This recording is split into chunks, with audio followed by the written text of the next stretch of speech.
अच्छा रॉकेज is back आणि टोशीचं मारलं मी भाग. तर चला तर मित्रांनो, पुन्हा आपला टोशी आलेला आहे आणि आज टोशी काहीतरी बनवतोय. काय बनवतोय भोसडीचं मलाच माहिती नाही. चला तर बघूयात. तांदूळ शिजायला ठेवून मी असं पकोड्या बनवू लागले बेसनाचे. नाही नाही, काय बनवून राहिले? पकोड्या? अबे लवड्या, अबे ए लवड्या, ते पकोड्या नसतात, तो असतो पकोडा आणि तू ये भोसोडा.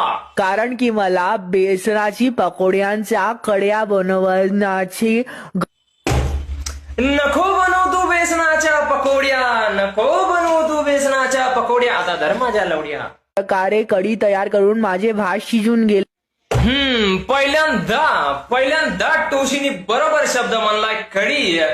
तरी पण मी तुला मारणार छडी, कारण तुझ्या ढुंगणावर लागल्यात किडी.